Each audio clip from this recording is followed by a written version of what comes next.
Hello friends, welcome to our YouTube channel.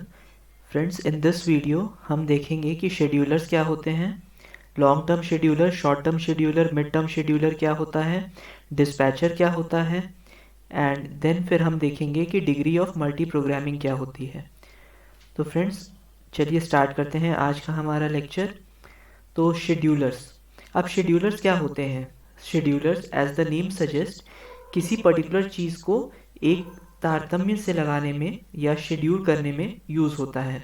तो operating system में हम किस चीज़ को शेड्यूल कर सकते हैं? सिंस ऑपरेटिंग सिस्टम में प्रोसेसेस होते हैं, इसलिए उनको शेड्यूल कर सकते हैं।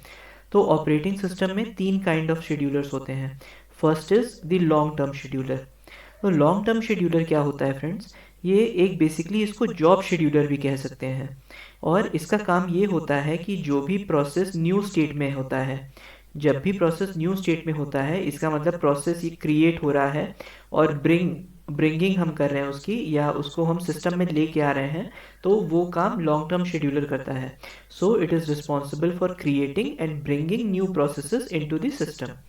ठीक है फ्रेंड्स। नाउ सेकेंडली हमारा होता है शॉर्ट टर्म शेड्यूलर। तो शॉर्ट टर्म शेड्यूलर क्या होता है? It is used for selecting one process from ready state और इसको रनिंग स्टेट में ये पहुंचा देता है, शेड्यूल कर देता है बेसिकली। तो लॉन्ग टर्म शेड्यूलर क्या करता है? Long term scheduler new state पे ले आता है प्रोसेसेस को, जबकि शॉर्ट टर्म शेड्यूलर क्या होता है? वो रेडी स्टेट से रनिंग स्टेट में शेड्यूल कर देता है प्रोसेस को। देन हमारा आता है mid term scheduler. Mid term scheduler का बेसिकली यूज़ हमारा तब होता है जब हम सस्पेंड या रिज्यूम करते हैं प्रोसेसेस को, जब वो सस्पेंडेड वेट या सस्पेंडेड रेडी में जाता है। तो this job is also known as swapping.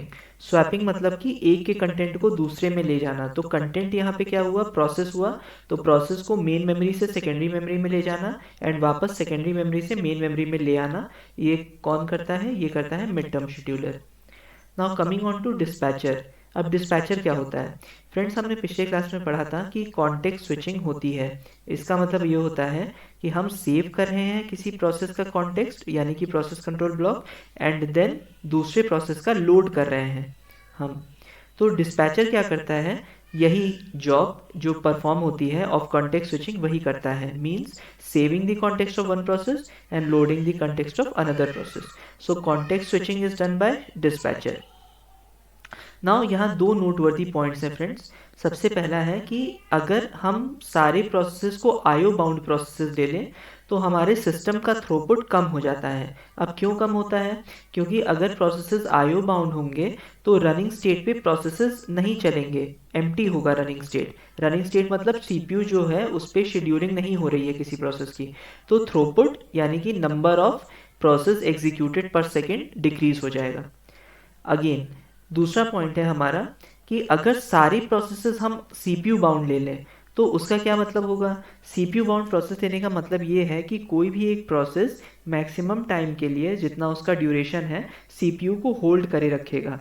तो दूसरे प्रोसेस को जगह नहीं मिलेगी शेड्यूल होने के लिए सीपीयू पे। तो इससे हमारा सीपीयू यूटिलाइजेशन कम हो जाएगा। क्यों कम होगा? क्योंकि हमारा थ्रूपुट कम हो रहा है। थ्रूपुट क्यों कम हो रहा है? क्योंकि हमारा एक प्रोसेस सिस्टम पे, सीपीयू पे ज़्यादा टाइम ले रहा है, जबकि होना क्या चाहिए कि number of processes should increase. तो अगर एक ही प्रोसेस सीपीयू पे ज़्यादा टाइम लेगा तो बाकी के प्रोसेसेस को चांस नहीं मिल पाएगा। सो that is why the throughput will decrease. अब फ्रेंड्स, तीसरा है हमारा लॉन्ग टर्म शेड्यूलर। तो लॉन्ग टर्म शेड्यूलर क्या करेगा? It should choose a good mix of CPU and IO bound processes, ताकि थ्रूपुट हमारा अच्छा रहे। तो हो सकता है कि लॉन्ग टर्म शेड्यूलर 60-40 का रेशियो रखे, 60% CPU jobs and 40% IO bound jobs. So this is considered as an ideal match. So इस तरीके से हम ये कह सकते हैं कि लॉन्ग टर्म शेड्यूलर को एक अच्छा मिक्स चूज करना चाहिए।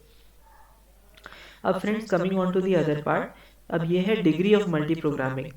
डिग्री ऑफ मल्टी प्रोग्रामिंग का ये मतलब होता है कि किसी भी टाइम पे मेन मेमोरी में कितने प्रोसेसेस रखे हुए हैं या कितने प्रोसेस हैं।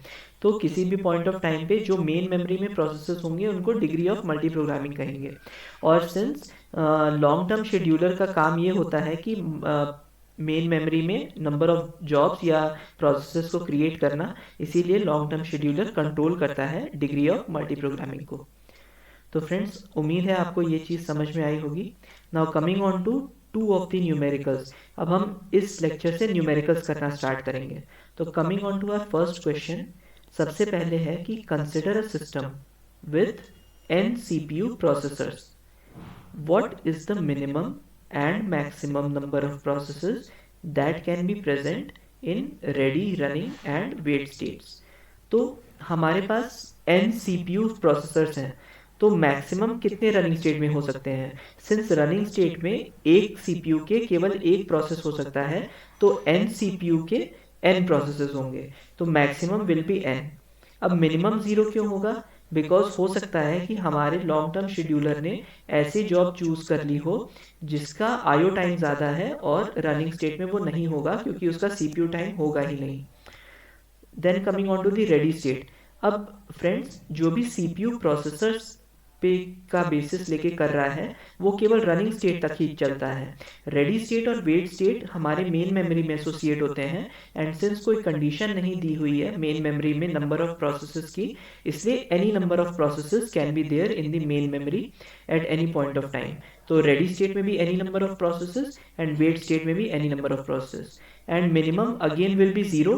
इसका मतलब कि कोई भी प्रोसेस हमारे मेन मेमोरी में नहीं है। तो मिनिमम इज 0 बिकॉज एलटीएस में not create any process. LTS का मतलब लॉन्ग टर्म शेड्यूलर कोई भी प्रोसेस जनरेट नहीं कर रहा है, तो मिनिमम इसलिए 0 होगा। तो होपफुली फ्रेंड्स आपको ये समझ में आई होगी। अब हम अपने दूसरे न्यूमेरिकल पे चलते हैं। ये डायग्राम हमने पहले भी देख रखा है, जो कि प्रीएम्प्टिव मल्टी प्रोग्रामिंग का पार्ट है, लाइफ साइकिल है। तो हम इसमें देखते हैं कि कुछ स्टेटमेंट्स हमें दिए गए हैं इस लाइफ साइकिल के लिए, तो उसमें से हमें फाइंड करना है कि कौन सा ट्रू है और कौन सा फॉल्स है। तो पहले स्टेटमेंट पे चलते हैं। If a process makes a transition D, if a process makes a transition D मतलब रनिंग स्टेट से कंप्लीटेड में जाना, it would result in another process making transition A immediately, मतलब न्यू से रेडी स्टेट में आना। तो ऐसा तो ज़रूरी नहीं है फ्रेंड्स कि अगर हम रनिंग स्टेट से कंप्लीटेड में जा रहे हैं तब ज़रूरी ऐसा तो है नहीं कि हमारा न्यू स्टेट से रेडी स्टेट में आना ज़रूरी होगा। इट इज़ द चॉइस, हो सकता है नहीं भी हो सकता है। So that is the reason that one is not true always. Now second is कि a process P2 in block state can make a transition E while another process is in running state। ये तो 100% true है, because हम करते भी यही हैं कि अगर कोई प्रोसेस वेट स्टेट में है तो हम उसको जब वो आईओ ऑपरेशन कंप्लीट कर लेगा तो उसको रेडी स्टेट में भेजते हैं, ना कि रनिंग स्टेट में। तो इट इज़ ऑलवेज ट्रू कि कोई भी प्रोसेस रनिंग स्टेट में है एंड दूसरा प्रोसेस वेट स्टेट से रेडी स्टेट में पहुंच रहा है।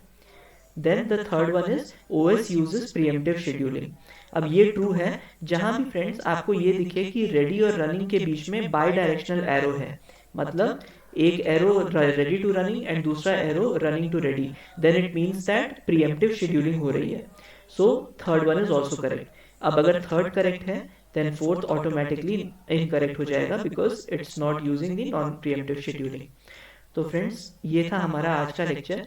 अगर आपको कंटेंट पसंद आया हो तो please like to the video and please subscribe the channel, ताकि हमें ऐसे ही मोटिवेशन मिलता रहे और हम ऐसे ही कंटेंट लाते रहें। Thanks all and bye.